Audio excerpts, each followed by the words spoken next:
जय गुरुदेव, जय माँ छिन्नमस्तिका। आप सभी साधकों का स्वागत है। और आज जिस विषय पर चर्चा करेंगे वह विषय महत्वपूर्ण विषय है और जो अप्सरा या यक्षिणी साधना से ही जुड़ा हुआ वह है जो विषय वह मैं लेकर आया हूँ। देखिए, कई जो वीडियो है मैंने इस विषय पर डाली हुई है, क्योंकि कारण यह है कि जो साधक होते हैं आजकल वह कहीं ना कहीं अप्सरा और यक्षिणी के पीछे ही पड़े हैं। उन्हें कहीं ना कहीं वही सिद्ध करनी होती हैं और साधना उनके मन में भाव होता है कि हमें अप्सरा यक्षिणी ही सिद्ध करनी है। तो ऐसा नहीं है कि अगर वह ऐसा सोचते हैं तो गलत सोचते हैं, करनी भी चाहिए। लेकिन क्या होता है, वह गलत जो व्यक्ति के संपर्क में आकर के साधना कर रहे होते हैं।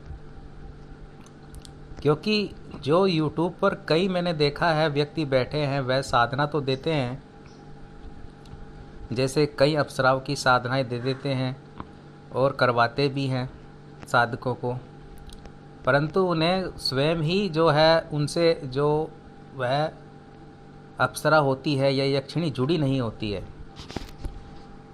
वह भी उसी माध्यम से उनको साधना पद्धति दे देते हैं। एक जो पुस्तक है उसमें से जैसे पढ़कर व्यक्ति दे देता है या कहीं और से उसने जानकारी प्राप्त कर ली, तब वह उन्हें अन्य साधकों को दे दी। वो कोई प्रैक्टिकली उसके खुद के अनुभव नहीं होते उस साधना के प्रति। इसलिए वो यह क्या करेगा, या तो वो डायरेक्ट आपको सामग्री दे देगा या कह देगा कि आप कर लो इस साधना को, या वह यह भी कह सकता है कि आप मेरे मार्गदर्शन में करो। लेकिन जो रियलिटी है उस साधना की वह साधकों को नहीं बताता कि आपको कितनी सतर्कता बरतने की आवश्यकता होती है अप्सरा या यक्षिणी साधना में। कि अगर आप बिना सुरक्षा पद्धति के यह साधनाएं करते हैं तो आप जिन मनोकामनाओं की पूर्ति हेतु और अप्सरा के प्रत्यक्षीकरण हेतु जो भी चिंतन लेकर के यह साधना कर रहे होते हैं, अगर पूर्ण मार्गदर्शन नहीं है, सुरक्षा नहीं होती, तब वह जो शक्ति होती है वह आप ही से लेकर चली जाती है उल्टा। चाहे आपके पास देने के लिए कुछ ना हो उसे, लेकिन वह आपकी ऊर्जा, ठीक है, आपकी तप ऊर्जा, आपकी मंत्र ऊर्जा, आपके घर में जो भी थोड़ा बहुता जो भी कुछ जो श्री से जुड़ी हुई चीज़ें हैं उनको लेकर चली जाती है। फिर आप परेशान हो जाते हैं कि हमने तो अप्सरा की यक्षिणी की। आपके मन में यह भाव आ जाता है साधक के कि अप्सरा यक्षिणी साधना सही नहीं होती है। अप्सरा यक्षिणी साधना करने से ऐसी ऐसी प्रॉब्लम मेरे साथ हो गई गुरुजी, मैंने यक्षिणी साधना की है, अब मैं परेशान हूँ। क्योंकि कई कॉल मेरे पास आते हैं स्वयं के, और वह यही बात बोलते हैं कि यक्षिणी साधना करने के बाद मैं परेशान हो चुका हूँ और मैं जो है हर तरह से टूट चुका हूँ। तो इस तरह के क्यों हो रहा है, इस तरह की चीज़ें क्यों घटित हो रही है साधकों के साथ में? तो मेरे कहने का कार्य, वो जो उद्देश्य है वह यही है कि आप जहाँ से साधना ले रहे हैं, आप केवल ये देख कर के साधना ले लेते हैं कि जिस व्यक्ति ने आपको साधना दी है उसके साथ कितने व्यक्ति जुड़े हैं। ये ज़रूरी नहीं है।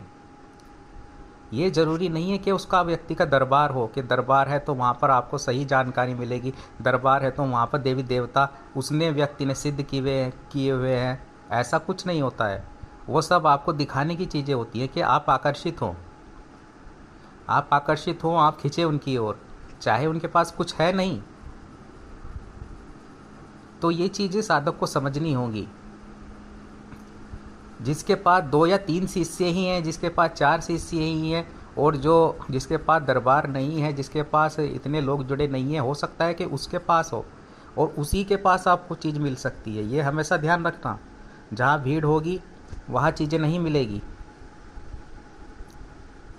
तो आपको ये थोड़ा समझना चाहिए कि हमें कहाँ से ले रहे हैं, क्या प्राप्त कर रहे हैं। सामने वाले के पास भी चीज़, वो शक्ति है जो हमें साधना दे रहा है या नहीं है। और फिर आप परेशान हो जाते हैं, तब वह हाथ झाड़ लेते हैं, फिर वे आपके फ़ोन नहीं उठाते हैं। फिर ऐसा क्यों होता है? फिर वो आप ही पे दोष मढ़ देते हैं कि आपने कोई गलती की होगी, आपने कुछ ऐसा, जबकि ऐसा कुछ नहीं है। जो रियल बात यह है कि जो आपको दिया गया है अप्सरा मंत्र, जो आपको साधना दी गई, वो पूर्ण सुरक्षा के साथ नहीं दी जाती साधकों को, इसलिए उनके साथ में जो है नेगेटिव चीज़ जुड़ जाती है। उनके पास संसानिक यक्षिणियाँ भेज दी जाती है जो उन्हीं का साधकों का शोषण करती है अप्सरा बता करके। तो ये चीज़ होती है, इसलिए साधक परेशान होता है, उसका विश्वास उठता है अप्सरा या यक्षिणी साधना पे, जबकि ऐसा नहीं है।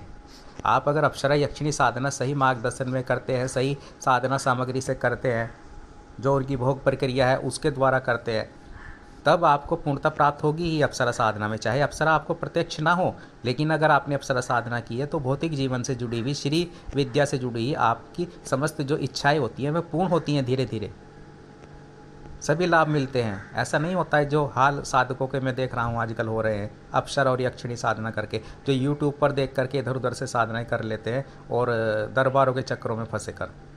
तो ये चीज़ साधक को समझनी होगी। इसीलिए मैं कहता हूँ कि जब भी कोई साधना करें कि तो पूरी जानकारी लेकर के करें। पूरी जानकारी होना, पूर्ण जानकारी होना अति आवश्यक होता है साधकों के लिए। वरना अगर ये चीज़ लग जाती है किसी साधक के पीछे, मान लीजिए किसी ने अप्सरा समझ करके जो यक्षिणी साधना कर ली शमशान की, वो भी अपने घर में बैठ करके, तब वह उससे हटती ही नहीं है। उसको हटाना जो है बहुत ही मुश्किल हो जाता है। वह व्यक्ति तभी हट पाती है वह चीज़ उससे, अगर सामने वाले ने कोई सिद्धि प्राप्त की हुई हो, वह तभी उस यक्षिणी के साथ जाके लड़ सकती है। वरना आप किन्हीं भी मंदिरों में चले जाए, कहीं भी झाड़ फूक करवा ले, कुछ आराम नहीं होगा आपको। वो छोड़ती नहीं है उसे इतनी आसानी से, क्योंकि आपने बुलाया होता है। आप फंस जाते हैं उसके जाल में, उसके चक्रव्यूह में। वह निरंतर आपकी ऊर्जा ग्रहण करती रहेगी और चारों तरफ से आप पे बंधन क्रिया हो जाएगी। आप तो साधनात्मक मार्ग से तो पूरी तरह भटक जाएंगे आप, साथ ही साथ जीवन भी नरक बन जाता है। तो मैं ये कह रहा हूँ कि यक्षिणी और अप्सरा साधना का जो जाल, इसमें आप अपने आप को संभालें। आप अप्सरा साधना करें, ये बहुत ही श्रेष्ठ साधना है। आप यक्षिणी साधना करें, लेकिन सही मार्गदर्शन में करें। अब साधक जो करते हैं वह ये देखते हैं कि यूट्यूब पर भी ये देखते हैं कि उसके कितने फॉलोवर हैं, उसके साथ कितने जुड़े हुए हैं, उसका दरबार है कि नहीं। कई फ़ोन मेरे पास भी आते हैं कि गुरुजी आपका दरबार है या नहीं, क्या हम आपसे मिल सकते हैं या नहीं।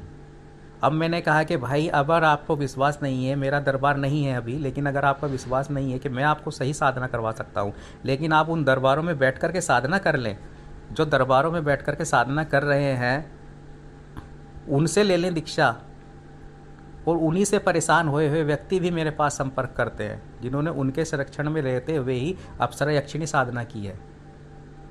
उनको लाभ नहीं, लेकिन परेशानी उन्होंने और मुसीबत मोल ले ली। तो ये चीज़ समझने वाली होती है, इस चीज़ को नहीं देखना है। अब इतने बड़े बड़े ऋषि मुनि हैं, आप एक बात समझो, ये कुंभ के मेले में आते हैं, फिर कहाँ चले जाते हैं आपको पता है क्या? ये दरबार खोल कर बैठ जाए क्या? अगर आप इससे आकलन कर सकते हैं कि उनके पास इतनी बड़ी बड़ी महाविद्याएं सिद्ध की हुई है, उन्होंने प्रत्यक्ष उनके पास में सिद्धियां होती हैं। जो नागा साधु आते हैं या जो ऋषि मुनि जो आते हैं कुंभ के मेले में, तो वे कहाँ चले जाते हैं बाद में? वो अपने अपने स्थान पर चले जाते हैं, क्योंकि उन्हें दरबारों की या आपको दिखाने की आवश्यकता नहीं है, या शिष्य बनाने की आवश्यकता नहीं है इतने कि तभी उनके पास सिद्धि है। तो थोड़ा समझने की आवश्यकता है, इसलिए साधक भटक जाते हैं। तो आप जब भी साधना करें तो पूर्ण जानकारी के साथ करें साधक, चाहे वह अप्सरा हो, यक्षिणी हो या कोई महाविद्या साधना हो। और सुरक्षा सर्वप्रथम सुरक्षा जरूरी है, वरना ये साधना का क्षेत्र ऐसा है कि आप इसमें उतर तो जाते हैं और सब लगता है नॉर्मल है कि हम भी कर लेंगे, लेकिन अगर सही मंत्र जब तो आप अपनी उन्नति के लिए कर रहे हैं, लेकिन वही मंत्र आपसे सब कुछ छीन के ले जा सकता है, आपको बर्बाद कर सकता है। ऐसा नहीं है कि शक्ति कोई भी हो, चाहे 10 महाविद्या में से कोई हो, चाहे अप्सरा हो, चाहे यक्षिणी हो, अगर सही मार्गदर्शन नहीं है, सही सुरक्षा आपकी नहीं है, आप आपके अपने भले के लिए वह साधना कर रहे हैं पूरे समर्पण के साथ, परंतु वह सब कुछ आपसे छीन कर ले जा सकती है, आपको बर्बाद कर सकती है। कारण होता है उनके गण गणिकाएँ जो देवी देवताओं के होते हैं, जो अप्सराओं के होते हैं। अगर आपका सही मार्गदर्शन में नहीं साधना कर रहे हैं तो उल्टा आपसे ही छीन लेंगे वे, आपको मिलेगा कुछ नहीं है। तो यही चीज़ आजकल साधकों के साथ हो रही है। सही मार्गदर्शन और प्रैक्टिकली मार्गदर्शन उनके पास नहीं है, बस वो भ्रमित होते हैं और कुछ दरबारों की तरफ अग्रसर हो जाते हैं जहाँ यूट्यूबरों ने अपने दरबार खोल रखे हैं, कोई महाकाल दरबार, कोई कोई, तो इस अलग अलग नामों से जो दरबार हैं, मैं उनका नाम तो लेना नहीं चाहूँगा, तो उनकी ओर आकर्षित हो जाते हैं। और एक भी साधक आप मुझे ला दीजिए, दिखा दीजिए जिसने कुछ प्राप्त किया हो, कुछ उन्हें मिलता नहीं है। बस ये मिलेगा बेटा तुम्हारा कुल देवी बिगड़ गई इसलिए सफलता नहीं मिली, कहीं कुछ कारण हो गया, कहीं कुछ कारण हो गया, तो अप्सरा हो चाहे यक्षिणी हो, तो ये चीज़ें उन्हें मिलती हैं। ऊपर से वे जो है उसके चक्रव्यूह में फंस जाते हैं उस शक्ति के, जो अप्सरा तो होती नहीं है, यानी कि शमशान की यक्षिणी या कोई और ऐसी चीज़ें होती है जो उनका ही शोषण करने लगती है। तो सही मार्गदर्शन में साधक साधना करे, अपने ऊर्जा लेवल को बढ़ाए और सफलता प्राप्त करे साधना में। मेरा कहने का उद्देश्य यही है। और साधनाएं जो है श्रेष्ठ होती है जीवन की, आप कोई भी साधना करें लेकिन सही मार्गदर्शन में करें, सुरक्षा के साथ करें। जय गुरुदेव, जय माँ छिन्नमस्तिका।